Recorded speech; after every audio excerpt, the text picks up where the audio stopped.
a serious granny. A serious granny. She'll do things that you never saw your granny do. There's nothing that she can't do.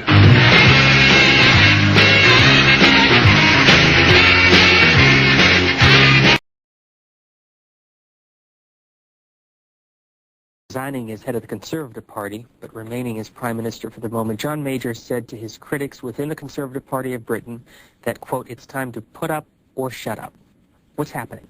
Well, I think he's probably worried that our divisions within our party and our divisions within the Labour Party, that the divisions were seeming more significant than they actually are, and we'd better get ourselves together as a united party, deciding on a line to take as we came up to the election. There's normally a leadership election in November each year. He didn't want to wait that long, and so he said, let's bring it forward. I think he was naturally getting a bit fed up. He realized his duties coming up to an election to get a united party, and so he very courageously said he'd take the election now, and I have said publicly, if I were in the House of Commons now, I'd vote for John Major. In Sunday's New York Times, John Darton writes that what brought the Conservatives to this sorry pass after 16 years in power are, as you mentioned, deep divisions, especially over how far Britain should go in losing control within its own identity and in the European Union issue. Is that accurate? Oh, yes, because when we went into Europe, into a European economic community, most of us went in because we wanted a common market as large for our industrialists as you have here in America. We didn't want to go on to political union in any way. Now there's always a group in Europe that's taking things more and more towards integration, more and more towards a European Union, a European entity. Most of us don't want that. Most of the people don't want that.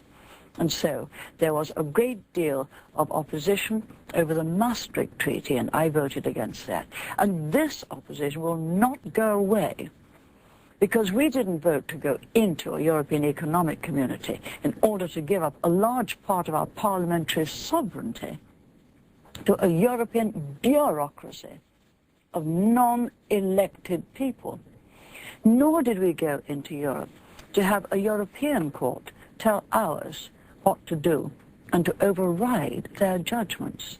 And now we know the extent to which our parliamentary sovereignty is being diminished and the extent to which we're no longer masters of our own law. And many people are rebelling against it.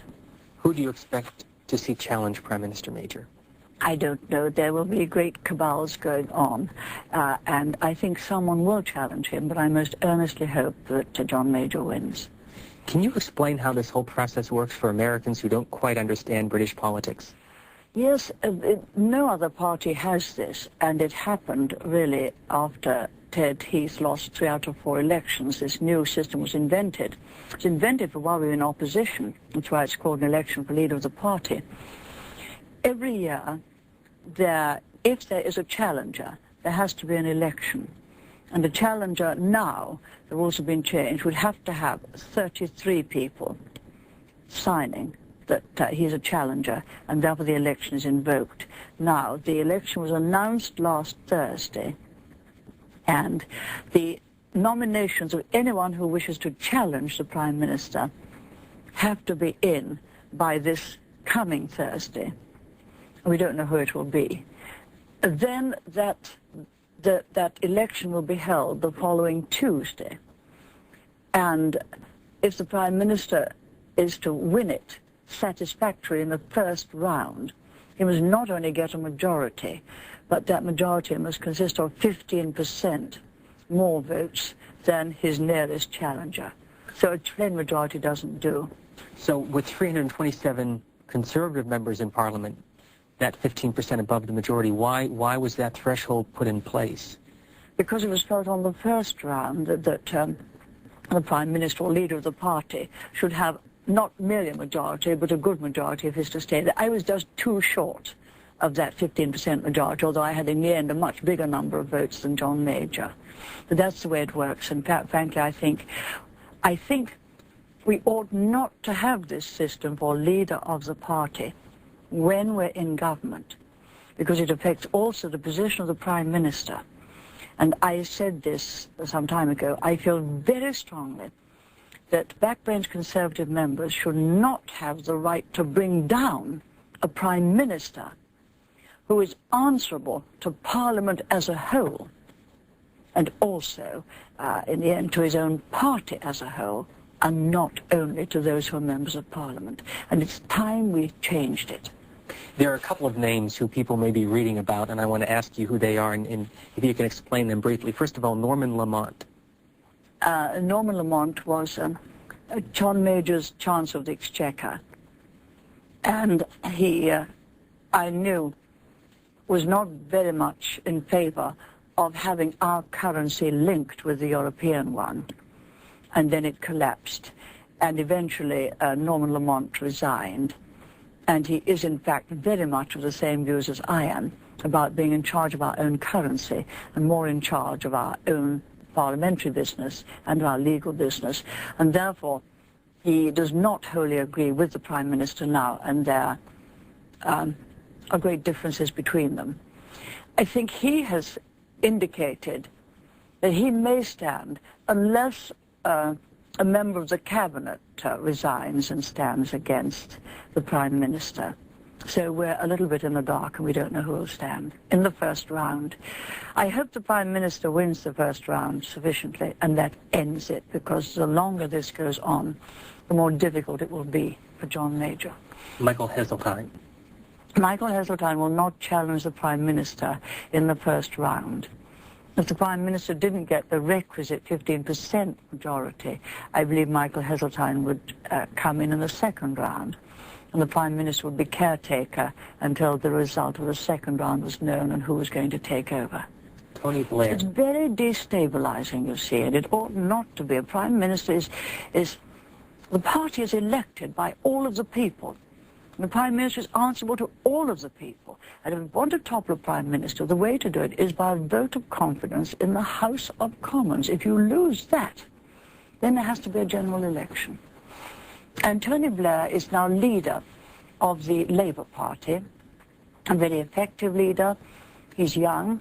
He appears to have abandoned many of the socialist policies and agrees now with a great deal that I did. Although I must say his party fought me, hook, line and sinker, or tooth and nail, whichever you choose to take, the whole time when I was creating those policies and implementing them. And we know that there are quite a number of people behind him, of course, who are every bit as socialist as they were, and perhaps would want to go back on some of the fundamental trade union reforms we did. But he's come quite a good way towards us. Another quote, this is from the New York Times. There is ample room for a slip-up in this gamble. Party leaders recall how Mr. Major won the leadership in maneuvering and backstabbing that brought down Margaret Thatcher. Once this process is invoked, you don't know what's going to happen. At first, when it's invoked, when it started, and the Prime Minister got a very good press for saying it was a bold move and he was putting his own future on the line, and that was a very courageous thing to do. And then you find all of the groups start, and you know, it stops people getting on with politics. And they consider their own interests, and many of them are considering not whether the Prime Minister has been a good Prime Minister, which I think he has, but would someone else's leader mean that we'd win more seats in a general election? Politics is not fair. You understand that?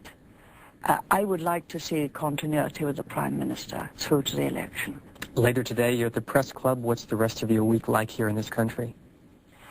I am doing quite a lot of things on television and radio. I'm lucky in that way, and I'm speaking to quite a number of audiences, and I'm signing quite a lot of books, because the one very good thing about leaving office, as I did after 11.5 years, is it has given me a chance to write first about my years in Downing Street.